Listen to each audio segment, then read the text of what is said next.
Hi, I'm Robert Picard and you're watching Visit Fort McMurray. A couple weeks ago, we did a profile on a local artist named Russell Thomas. Basically, it was just Russell talking about his experience, different paintings that he made. We also sat down with Russell and his wife Heather to talk about their lives in Fort McMurray.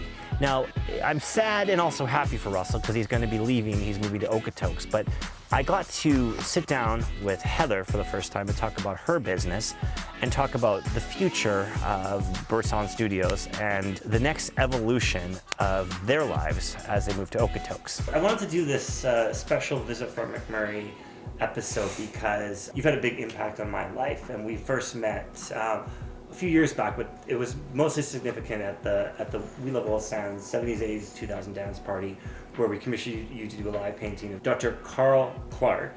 And that was sort of a big deal because that was our first fundraiser, but a major changing point in my life where I went from just living in Fort McMurray to actually being part of Fort McMurray and the whole I Love Oil Sands cause. You've just had such a part of this community that I thought I'd like to talk to you, both of you, about what this place means to you and how it brought you to the next journey, the next step in your journey.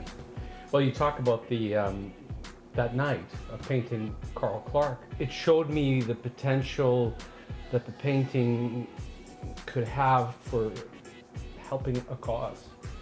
I can't remember what the painting sold for. A lot of money. 10,000. Yeah, it's an enormous amount of money, and so I was still trying to figure out what I was doing philanthropically, and that night was a major contributor to where I am today. Heather, can you tell me a little bit about how the oil sands and Fort McMurray have affected you and brought you opportunities, but not just about financial. Like, I think you've helped a lot of people spiritually as well, and a lot of people in Fort McMurray, I think, needed that. When I came here to be a health inspector. So the oil sands brought me to be a health inspector, not the oil sands specifically, but the health region. And after 5 or so years, I started not feeling well, and then my journey had to evolve to finding a new job or new career, which led me to follow what my heart is asking me to do, which is to help people. Hands-on healing and being able to contribute in a non-oil sands capacity to people who work in the oil sands and their families has been extremely heart-filling and humbling experience. I've been doing this work for 12 years, and so I've met a lot of people, I've helped a lot of people, and I continue to hear about those ripples as I go out in the community and meet with friends as well as clients. It just goes to show you that the oil sands is so much more complex and layered. Yeah. So where are you guys going now, and what is your next journey? We are taking Birdsong Studio and Healing Center to Okotoks and sharing what we do, not just here in Fort McMurray. We're going to continue to have a presence here, but our physical location is transferring to the south end of Alberta. Russell, out of all the paintings you've done, and you've done a lot, which stands out the most for you? Robin Williams, when he died, was a significant one for me. It was significant for the community as well, because all of a sudden there was this conversation that came out of that of mental health.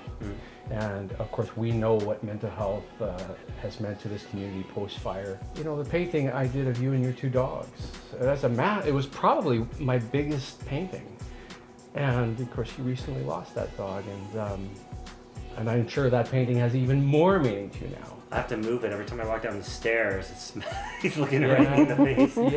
But at the same time, I'm okay with that. I've had the honor of painting a lot of pets that have passed away and people, and every one of them is deeply meaningful. Mike Pascal, who was the funniest guy in the world, his son commissioned me, Mike Jr., to paint his dad, and the painting hung on his hospital room wall until the day that he died. To painting the coach of the Humboldt Broncos as a favor for a good friend of mine here in Fort McMurray, and hearing that his wife says hello to and talks to it every day. You can't put a price on those kind of things. When you painted Darby Allen and it went as viral as it did, what was that like, being the center in a difficult time, but at the same time a bit of a beacon of hope? I think that's a really good example of, I didn't expect that to happen. Darby meant so much to all of us at that time, and the painting became somewhat of a conduit, a connector to how people were feeling about that role that he played and the videos he'd make every night. that we all anticipated and were really deeply important to us. And I just happened to be a vessel for that. I can't explain why it happened the way that it did, but that painting, I often tell people, was seen by about 100 million people in those crazy days, because it ended up in the national news and in the press all over the world. And I feel I was just a vessel more than anything else. It's not about the painting, it's about the common experience we all had. Well, I want to thank both of you personally.